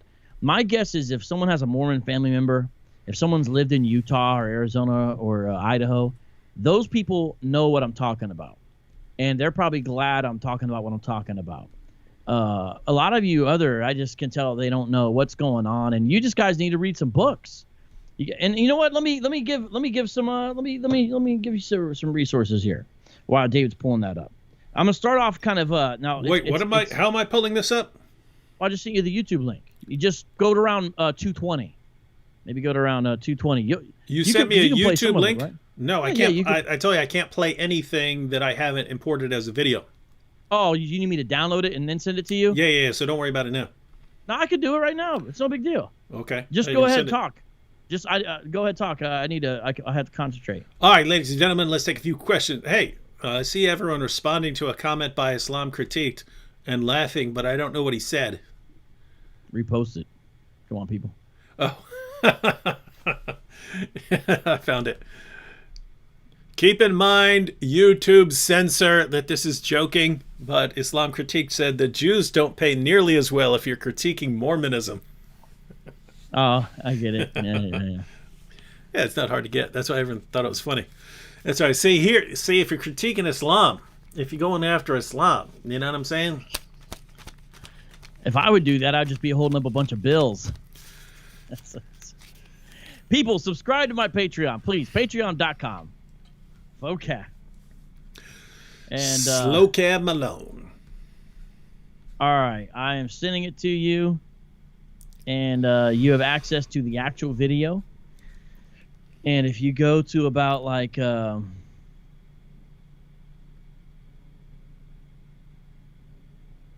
are you? How are you sending me anything? Oh, you sent it to my email. Okay, you sent me two. You sent LDS rap, and then just rap. Yeah. The second one I sent you. Okay. The attachment. All right, so this is from 2016. It's called Motivation, and I think this is one of the ones he went high on iTunes for a while. He actually he made some dents in the iTunes charts and stuff. And the reason I sent you this one is you'll be able to see clearly a modern sound, clearly quality. He kind of showcases kind of Utah Mormon culture unabashedly, which I like when people are honest and proud of what they are. You know, even if it's wrong, I kind of prefer that. So I like people just leaning in, like, yeah, I'm a Mormon, so what? Let's do it. I kind of like that vibe or attitude. I can get with that. That's, again, what I kind of like about Kwaku. So this one is there. And what was interesting about this is he showcases a little bit of the, if you've ever been to a wedding, maybe with like a Samoan couple, when they do the dances and whatnot, and they have a certain paint and different things. He showcases some of that, so it's kind of a fascinating little thing. And the joint, man, it's got some. It kind of hits, you know.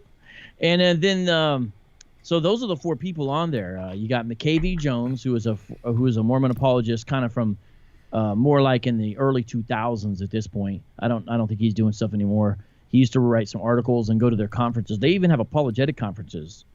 And then you've got James the Mormon, you've got Jackson Washburn, who I think he's got some debates coming up as well. And then you've got, of course, Kwaku as well, who's clearly sort of on the rise. You got it ready? No, it says processing. Oh, okay. Well, if you want, I can show you some resources. So right here is one I'm going to recommend right here. It's called the New Mormon Challenge. It is a thick book. I got it hardcover, Zondervan. What I like about this, I don't agree with every scholar in here. It's got some issues, whatever. one thing that's about it, it's a higher level of apologetic.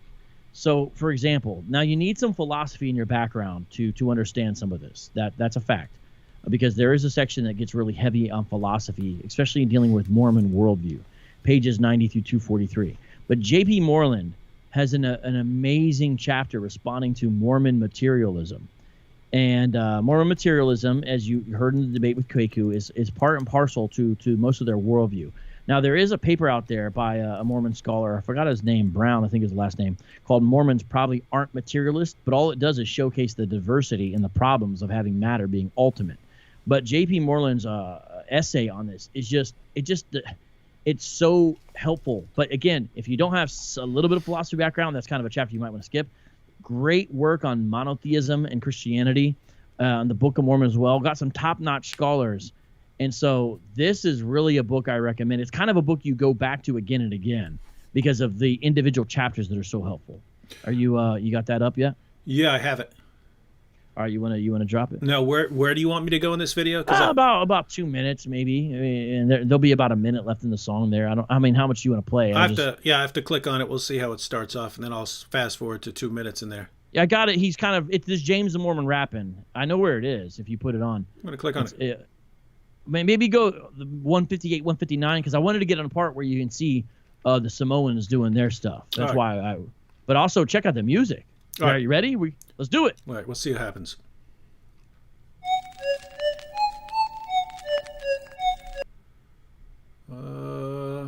That is it.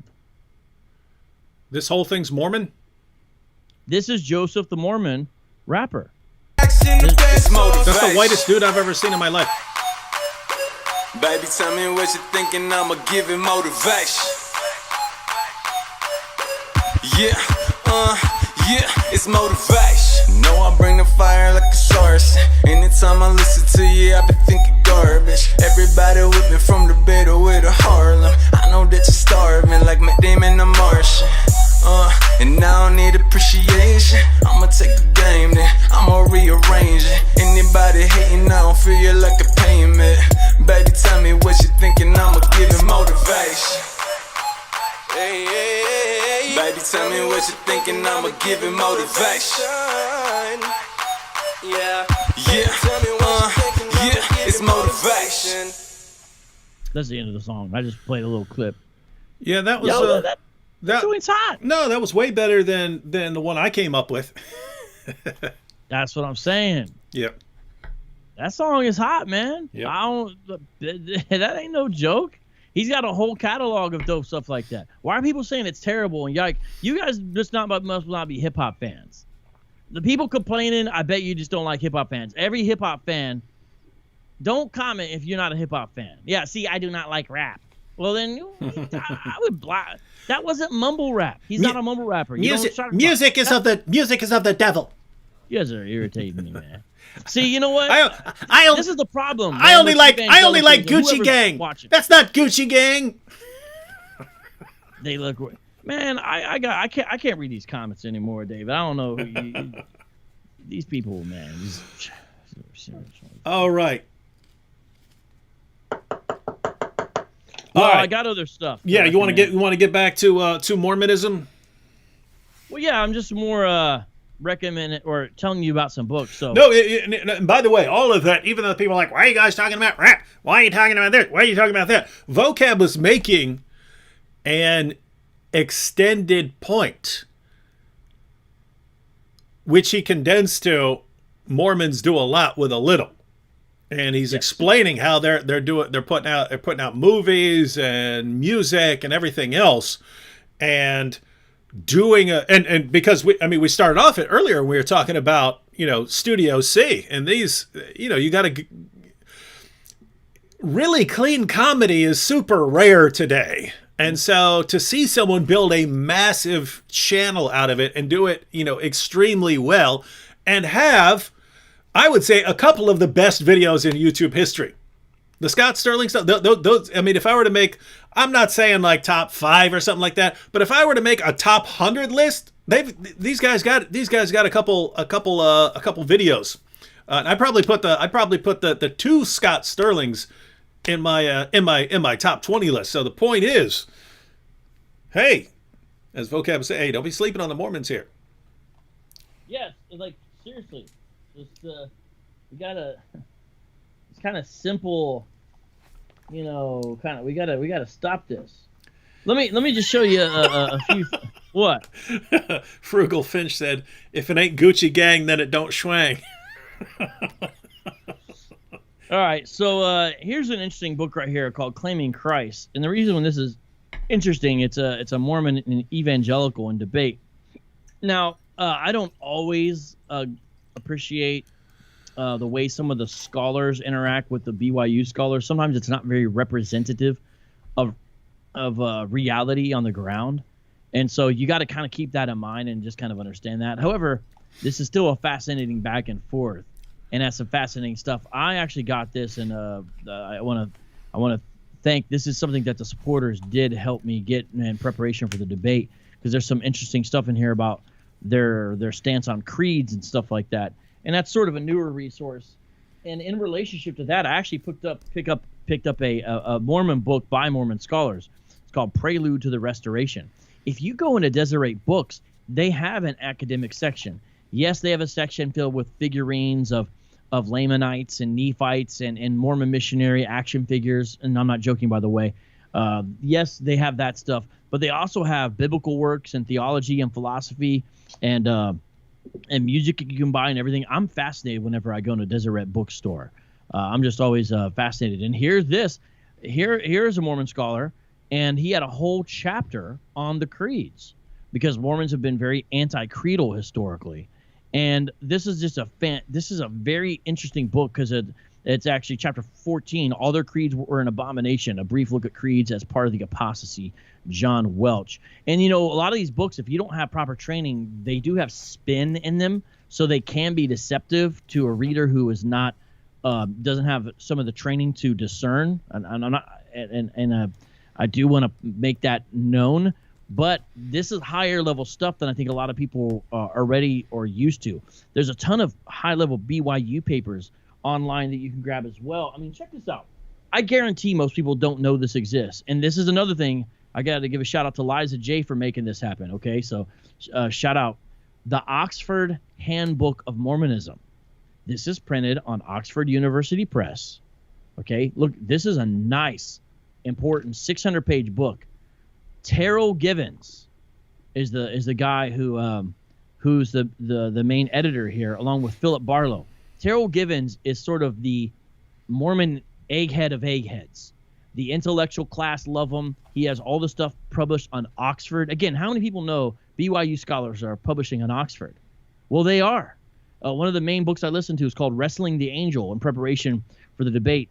Fascinating, long, in-depth book. Yes, it has spin, but he's a scholar, and so he's honest enough a number of points that I actually found a number of helpful quotes from listening to this book by a Mormon scholar, because he's doing legitimate work as well. It's not just spin. He's doing valuable, contributive, scholastic work. The Neil Maxwell Senior Fellow at Brigham Young University, and the other guy is as well. So, like, this stuff exists. You know, then they have more lay-level stuff. Here's a Deseret book, 100 Most Important Events in Church History, and this is all just only about Mormon church history. That's the way they describe it. And so I'm just showing you a few things just to let you know there is a vast network of stuff out there now. It's just not like it was. And a lot of times if you deal with LDS apologists, you've also got to be prepared to have some facility with Heiser's stuff, because since the LDS folks believe in a multiplicity of gods, they misappropriate the divine council teaching and things like that Heiser promotes, such as an Unseen Realm. They misappropriate it and try to utilize it, especially focusing on Psalm 82. And you gotta kind of have some answers and responses, because they will use this and catch you blindsided. Now, Heiser has written basically disparaging their use of his work, but you got to find this stuff to know what he says and know what's going on and why his interpretation of Psalm 82, whether you agree with it or not, you still need to understand, is not at all proper to utilize in a Mormon apologetic. And so that's important. But this is a lot more sophisticated stuff. They deny creation out of nothing. to be able to defend that, you need to have this. This is actually my favorite William Lane Craig book, co-edited with Paul Copan, who beat me in foosball once. Creation Out of Nothing. This is a great book. Totally slept on book. And there's other ones here I have, but I'm just trying to show, some of the differences in what's going on now. I know Vocab is a closet Mormon. Mm-hmm. Why haven't you guys done much in pointing out the reasons Mormonism is false in this live stream? Yeah, what's wrong with you? Sometimes I like to take a contrarian approach, and the more I see people just hating on Mormons or making jokes, it makes me want to go the other way and kind of defend stuff so people understand. So that I have sort of an educational goal as well. And I told David before, I was like, it's not just going to be a breakdown of all the issues with Mormonism. We could go deep. There is a lot we could do. I did some of that in the debate last night.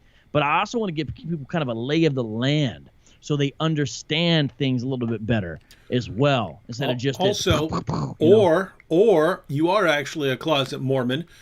You were drawn to them with their awesome hip hop skills, and now you're trying to be slick on my live stream by convincing everyone to go over there for the awesome music and movies and wives. I am, just so you know, David, I'm overstating my case a little bit. A lot of the Mormon rap is pretty bad. I remember my one buddy was a Mormon rapper, and he had this line I never forgot. I couldn't decide if I liked it or if it was corny, but he says this. He says, "The only time I cuss is when I focus." I thought that was the funniest thing. And it was such a Mormon thing to say. Yeah. That was like such a Mormon thing to say. The only time I cuss is when I focus. So I am overstating the case a little bit. There's a lot of really cheesy movies. I just watched this one about two missionaries who get caught up with a mafia battle. And there's some low-witted mafioso guys who are on the bottom of the totem pole, and the Mormons come to them talking about the family and stuff. So these two mafioso guys think the Mormons are talking about like another family, like a mob family. So there's this supposed to be like a comedy of errors where they're all misunderstanding each other, and the feds get involved, and then people think the Mormons are feds, and so it's this whole thing. And I watched it and had a lot of dumb stuff, but by the end it was actually a lot better than I thought. But there's a lot of really bad, cheesy, silly, cringe LDS movies as well. And the Mormons watch and know what I'm talking about. But I just like to try to paint the other side, because I feel like a lot of people, the general culture, doesn't understand Mormonism. They think they're out of touch, like a bunch of homeschool kids or something. They don't understand. They're tech savvy. They're ahead of the curve. They're perceptive. They're hard work. Like, they're tough. I don't think people are understanding this. They don't understand Mormonism has changed, so we need to deal with it as it is now. And so I'm also trying to tell the apologetically minded people as well, and just kind of do that. Now, there are some interesting changes. There is a liberalizing tendency within the LDS, and there's a big thing of LGBTQ that's a real problem for them, and no one knows where this is going to go.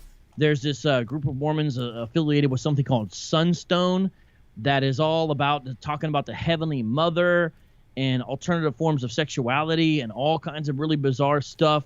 There are some interesting realities that will be interesting to see what happens with this.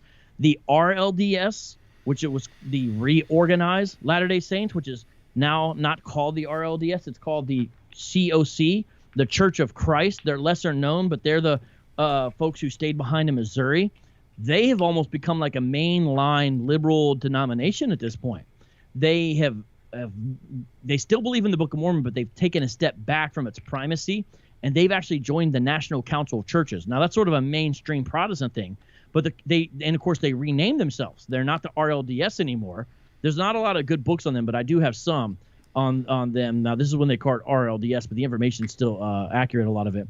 Now they're called Community of Christ, but they've taken a different path, and they're a different way. And so there's a lot there. And so I encourage people to really get in this past the surface level and whatnot, because you got to be prepared. And so check out some of these debates with Kwaku and some of these other guys. You'll find them fascinating, especially the debates with Aaron Shafawala and Kwaku. Those are really good. But I'm checking out the comment section here. I'm getting distracted here. You're checking out the comments? Yeah. If I were to post a comment, it would be on that. The only time I cuss is when I focus. Because that's just dope. You could do that all day, man. Be like, the only time I lie is when I rely on the Almighty. The only time I sin is when I reason. Apparently, so you like this line. You like this line of puns. The only time I steal is when I instill faith in other people with my apologetics. There you go. Yeah, see? There you go. I'm gonna steal his whole approach, man. So where are we at here with our time here? Let me give a quick shout out. If you guys want to see me debate more, check out tomorrow on Adherent Apologetics. I will be debating my seminary buddy Robbie Lashua on does Ephesians 1 and 2 does it teach Reformed theology? Oh, the Beginning of Wisdom says I'm debating Jackson next week. Can you talk about him? So whoever the Beginning of Wisdom is actually knows one of the guys that's on the thumbnail. I can just tell you this: really smart guy, very perceptive, knows a lot about a lot of different religions and a lot of different philosophy, and knows a lot of the ins and outs and problems with Mormonism. He's aware of a lot of them. Has tapped into some of the sophisticated resources. But last time I spoke to Jackson, I don't know where he is right now in 2020 exactly with some of his theology. He was so close to...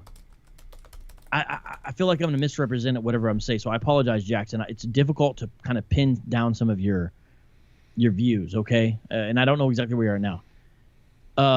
It's like he wanted to be an ambassador and an apologist to the larger world as an LDS person.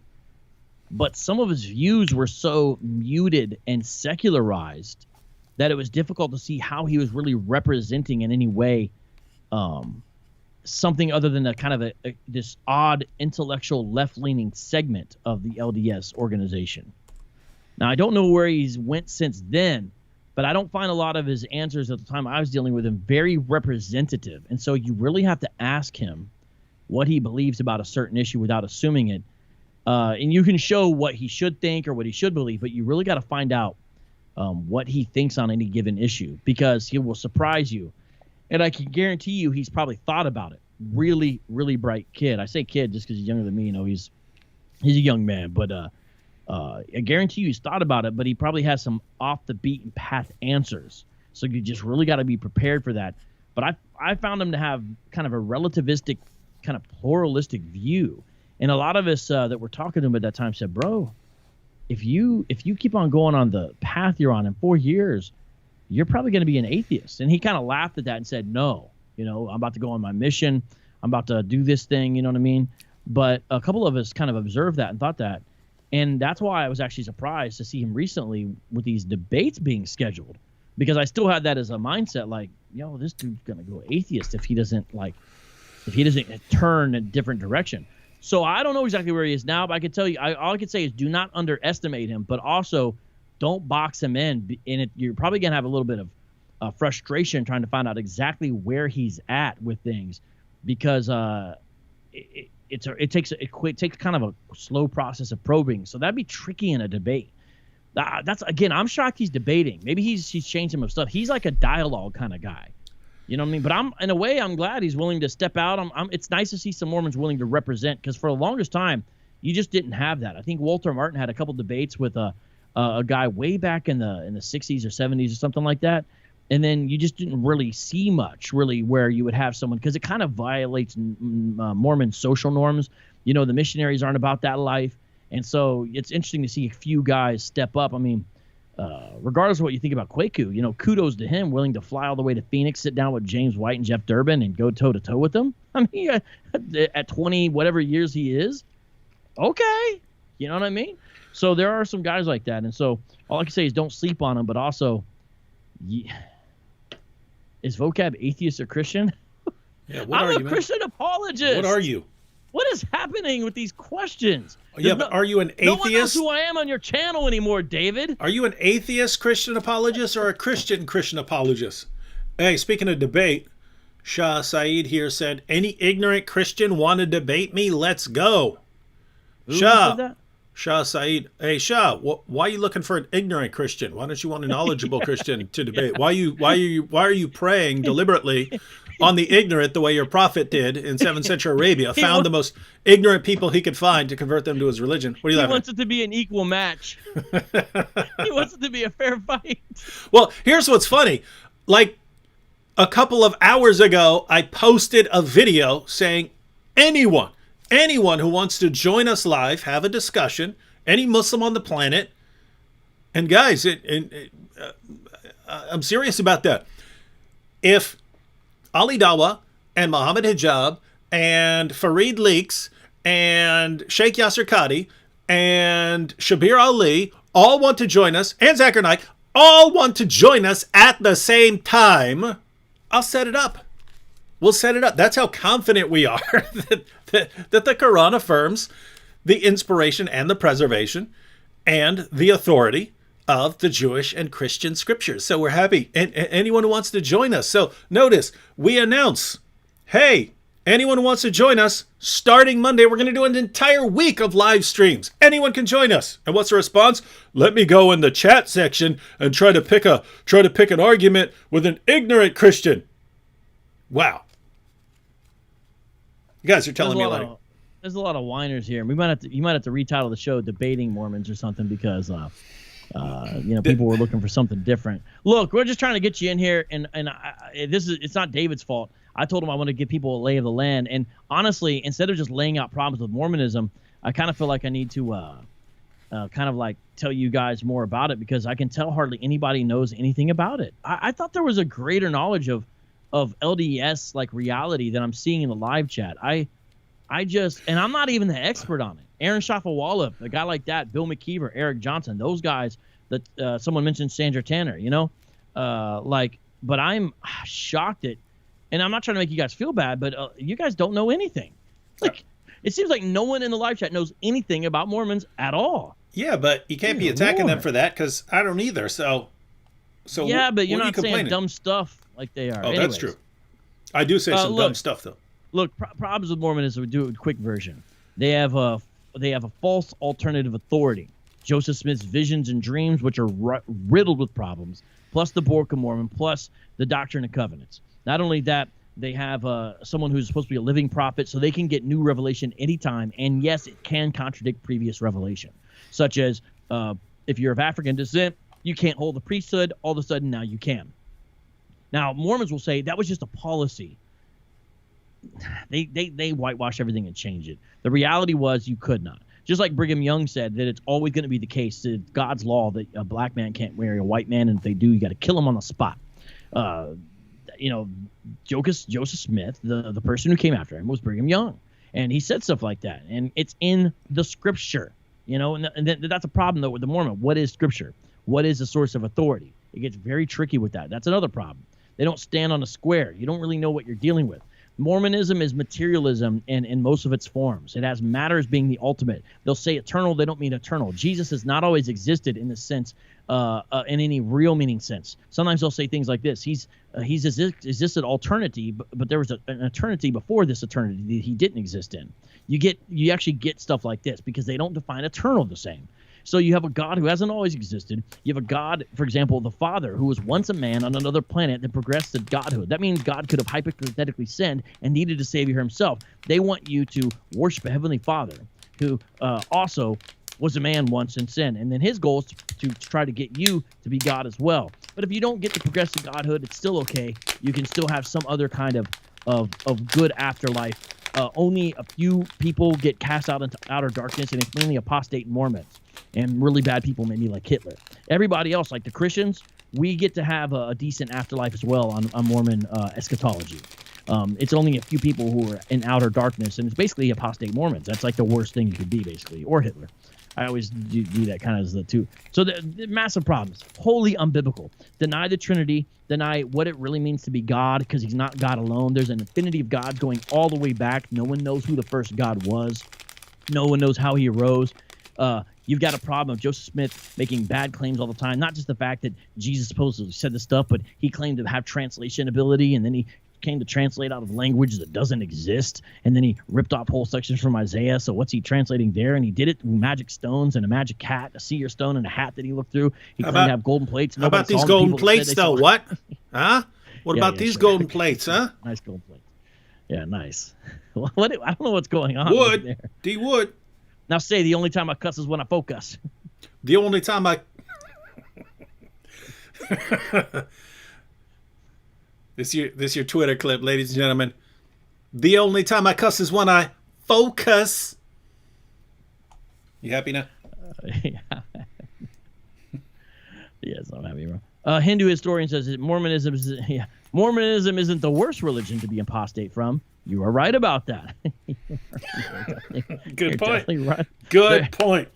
Good point. You are definitely right about that. No, and that ties into like it's people have been pointing out for years, ever since the Book of Mormon was, and I don't mean the book, I mean the musical. Ever since the Book of Mormon was put on Broadway, it's been pointed out. You can do that with Mormons because no Mormons are coming to kill you, but you could never have the Quran, the musical, on Broadway. Although, Vocab, we might want to do that.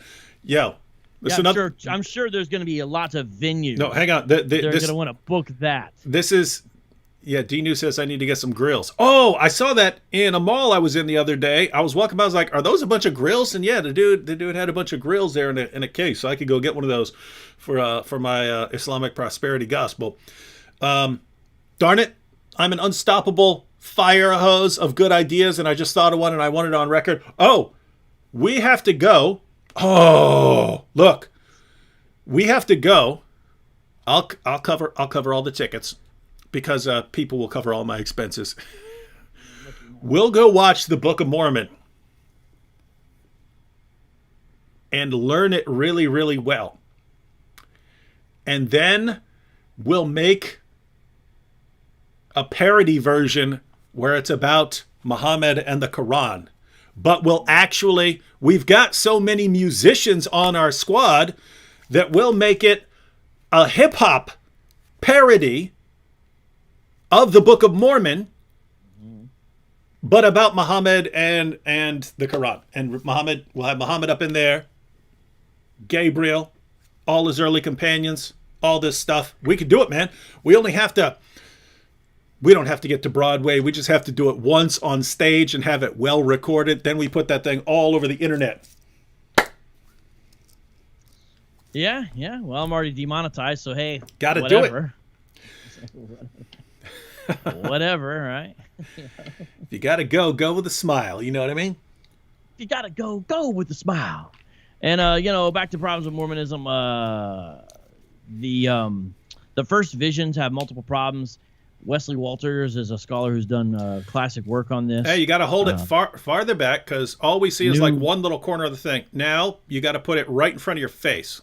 New light. There you go. That's how you put it. On New Mormon light origins. on Mormon origins. Wesley Walters, anything by him is good. Joseph Smith added to Scripture with, so then you got the Doctrine and Covenants, for example, and the Pearl of Great Price right there. And then also there's something that a lot of people don't know about, Joseph Smith's new translation of the Bible. The main church tends not to use it unless it's convenient, but the RLDS Community of Christ has been using it as well. And so there's that. Joseph Smith was a false prophet. There's compilations you can find of his false prophecies. A famous one that apologists for the LDS organization like to use is that him predicting the Civil War. There's problems with that claim. But there was a civil war. Yeah, there was a civil war. Yeah, you're right. There was a civil war. Within the Pearl of Great Price, there's something called the Book of Abraham. And Mormons, what Joseph Smith said at the time, nobody knew how to translate hieroglyph, the Egyptian. And so at that time, he says he translated this thing from this document that he had bought from a guy in Kirtland, Ohio. But this became the Book of Abraham, which is this polytheistic document. But then we found, it's a long story, but found what he translated from. And guess what it turned out to be? Part of the Egyptian Book of the Dead. So apologists have had to come up with a whole thing. By the way, this is something else supporters helped me get. I think Breakfast Gun, but I sometimes I lose track, so I might be saying the wrong person, so please forgive me. It might have been Dr. Funny, but I think it was Breakfast Gun. But thank you. With this, now they say, well, it's not translation in the way you think of translation. It was a catalyst that God used to inspire him to then do the Book of Abraham. That's but pretty it's cool. not a translation in a traditional sense. They'll say something like that. Or they'll say, well, that's the wrong manuscript, or we haven't found the right manuscript, stuff like that.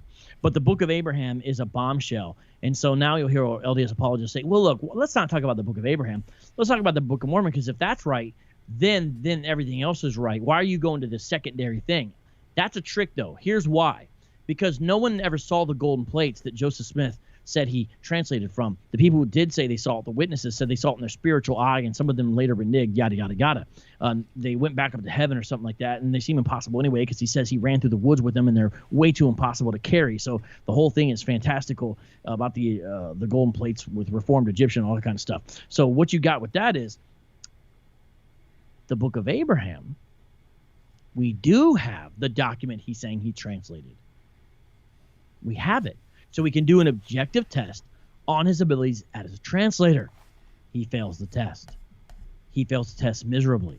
He's got this scene with gods, and he says it's Abraham sacrificing his son or something like that.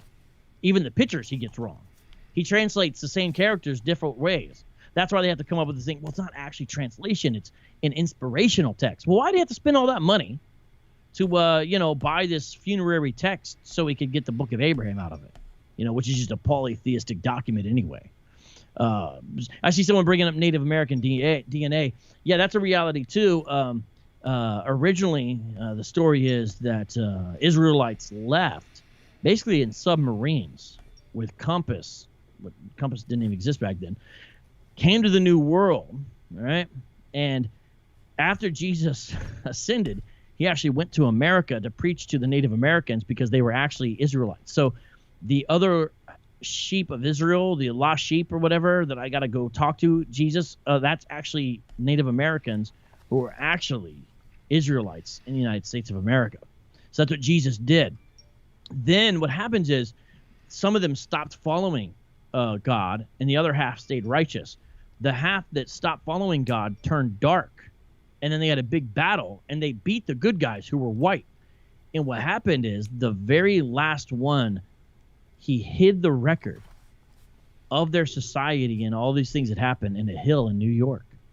And then one day he came in spirit form as an angel, but he was a kind of a prophet warrior figure for his people. His name was Moroni. He came to Joseph Smith at his bedside and said, hey, there's some plates sitting out here. You go dig those plates up in this hill, Hill Cumorah, and you're going to find that record, and God wants you to translate it. And that's where you get the Book of Mormon. So we don't have those plates, but we do have the text now, because it's been recovered, that Joseph Smith said he translated the Book of Abraham. So that's why we focus on the Book of Abraham. It's an objective way to test his ability as a translator, and he fails miserably. So that's some of the problems, and that's dealing with the history. We could go on and on and on and on. I would like you to watch my debate with Kwaku and find out the problems there, because he does not have a Christian metaphysic in regards to eternality, in regards to immaterial and material, in regards to the category of spirit, and especially on the nature of God, as we discussed the triune nature of God. And I saw someone brought up the triune discourse, or the King Follett discourse. That was where Joseph Smith used a guy's funeral as an opportunity to unveil this new doctrine about a multiplicity of God stretching all the way back, not a Trinity. So Mormons are very anti-Trinitarian, very anti-Trinitarian. So the debate we had was about the Athanasian Creed. That's why I got the Trinity on my shirt. And on the back, if you could see it, it's got the Athanasian Creed on the back, actually. And so we discussed the Trinity, and it turned into a number of other things, but it's fascinating, including a small section on race. I didn't want to make it about that, but he kind of prodded me on that, and so I came back with a little shot. And we did have a little section on race because there's a troubling history there as well. So that's some of the problems. That was a quick rundown. Boom, boom, boom, boom, boom. All right. Well, why don't you, and I can add a link in the description box. We should be wrapping up here in a second. Yeah. I should I'll add a link in the description box for anyone who came in a little late. Why don't you tell them what's going on tomorrow again? And again, I'll add the link right after we're done here. Well, a lot of people, David, some of your fans hate me because I'm reformed. I'm a Calvinist. Yeah. The thing is, I've never shied away from it. I don't shove it down people's throat. Yeah, me and David are cool like that. I don't shove it down people's throat, but I'm also not embarrassed. Mm-hmm. So I have a position where I don't want to beat people over the head. I don't need I work with anybody. Mm-hmm. I could just go along. I'm not about that life. But at the same time, I don't want to deny the convictions of what I have. But I just never been into like debating other Christians, really. I don't mean having a conversation that's vigorous, but I mean taking time but there's this guy, he's a younger guy, and I've always appreciated the work he's doing. He's the one who does those Twitter competitions, adherent apologetics and the brackets and stuff, and he's younger, college kid, just really bright and really getting a start in social media apologetics and stuff like that. And I just give him a lot of love, a lot of props on that. And I kind of like said, you know what, I like this guy, man. I'm gonna try to promote him in the way I can and help him if I can. So he said, hey, you want to debate Reformed theology? And I actually responded like, not really, but if you want me to, kind of thing, you know. And so he's like, well, okay, I got this guy, and he tells me who it is. I'm like, that's my old seminary buddy. I've had him speak at Doctrine for the Black, you know, some of the conferences we do. Robbie Leshua. So tomorrow I'm roped into this debate on, does Ephesians 1 and 2 teach Reformed theology? So I'm going to have to say it does and try to be nice because Robbie's my buddy. When you get crushed, are you going to abandon your theology? Yeah, sure. If it's predestined for that to happen, I will. Yeah, we do have a disturbing number of Reformed dudes on our squad. You're Reformed, Anthony's Reformed, Guillaume. Yeah. We don't have enough, actually. Well, yeah. If we had one more, we'd be you guys would go all like jihadi on us with it. Sam, you, John, Adam, none of those guys. Who else is kind of in the squad? Oh, if you count Eddie Dalcourt, that's the homie right there. But well, that's what I mean. See that? Yeah, but the rest of us, we're not similar enough. We're not similar enough. Yeah. Like several of us don't care to get too specific on a lot of issues. You know what I mean? Yeah. It is your destiny. Hold on. Let me try to do effect. It is your predestiny. See, people, I see people in here, Calvinism warps the character of God. All right, that's fine. Look, so some people will never be down with me again, and that's just fine. That's right. School them, everyone. School them. I just don't take it personal because I'm just like, okay, whatever, cool. I don't even really want to. I don't think people understand. I'm not just like Reformed or a Calvinist. I'm also kind of a Calvinist in my attitude. I'm like, okay, well, if that happens, it happens. Okay. You know what I mean? So like, there's like, I can't be uptight about something because I'm like, oh, okay, well, that's, that happened. It's like the old joke. You ever hear the one about the Calvinist who falls down the stairs?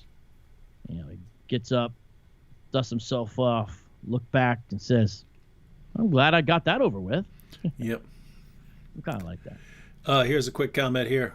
G. Ray Brown says, Shah Saeed, who is the we in the Quran that stated they would cut Muhammad's aorta if he is a false prophet?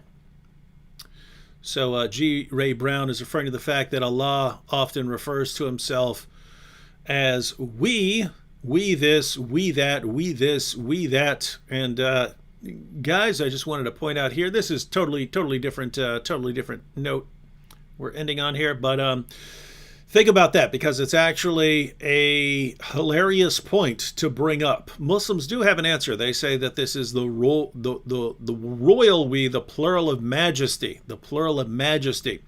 that Allah, in order to show how majestic and glorious he is, he speaks about himself in the plural. And then Muslims say that and they think they've solved the problem. But notice the problem. Because notice you can point out this issue to Muslims, and then they have their canned response that they're going to give. But then you can draw their attention to a deeper issue, which is this. In Islam, they emphasize this total oneness of Allah, and they think that this is the greatest thing in the world. This being this essentially one. They think this is the greatest thing in the world. But Allah, over and over again, refers to himself as we. And our Muslim friends say that this is the plural of majesty to show how majestic he is. Well, what's assumed in that response? What's presupposed is that it's more glorious and more majestic to be plural. And so even though Allah isn't plural, he refers to himself in the plural because that would be more majestic. Well, notice what you've got there if you put these things together. Well, the greatest thing you could possibly be is this essential oneness. And yet, the most majestic thing you could be is plural. Well, guess what, Muslims?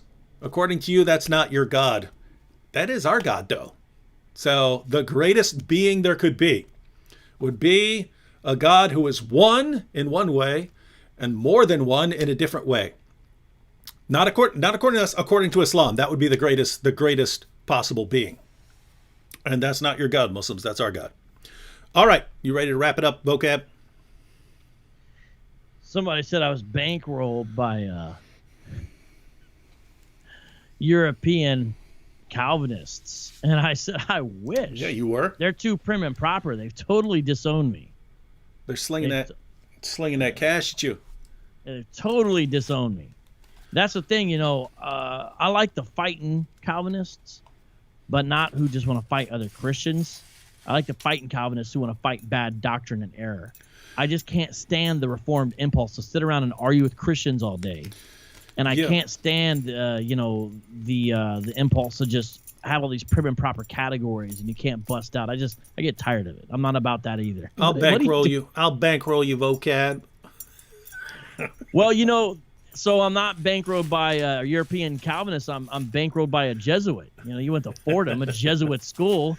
It's still funny how many people David, let me slam the Jesuits. I'll prove you wrong. Not a Jesuit. I went to a Jesuit school. That clip's gonna go viral right there, man. The money talking about being a Jesuit. All right, man. All right, everyone. Go ahead. Just the reality is, folks, a lot of the stuff we do, especially in apologetics where you serve the underserved, we want more people to care, and you guys are here so you care. But honestly, there's a lot of Christians and a lot of people in the world, and a lot of people don't care. The stuff we talk about and know is important. It's a lot of people just don't care. And so this idea that everyone's watching Hebrew Israelites and Mormons and even Islam, it's got more attention, and that's good. More people do understand and care. But even that, man, the church still be sleeping. And so really, man, it's a labor of love. I'm not trying to sound like we're all righteous and stuff, but you got to really love and care about what you're doing and the people, because you're not going to get much support from a lot of Christians, just frankly. This is my, and that when you come against bad doctrine, they're going to think you hate them, so they're going to attack you back, even if that's not your goal. And you just know you're kind of going to be in. And then a lot of the other apologists and theologians, since everyone has their little ideas, they're going to want to fight with you about anything they don't agree with. And you just realize this is not an easy road if you're really going to do apologetics and go after it. So, this idea of people bankrolling and all, it's so far from reality about what it really is you got to do. David, because you've been putting in work for a while, but I'm just saying people were funny. Yep. All right, ladies and gentlemen. Well, so you can catch that. I'll put the link where Vocab's going to be tomorrow. I should have unless a meteor hits me or something like that, I should have a video up tomorrow and then one on Sunday. And then Monday we're going to get into our series. And again, ladies and gentlemen, all 1.6 billion Muslims in the world are welcome to join us and defend what their book says about the Bible. Let's see if they can do it. Catch y'all next time. Peace.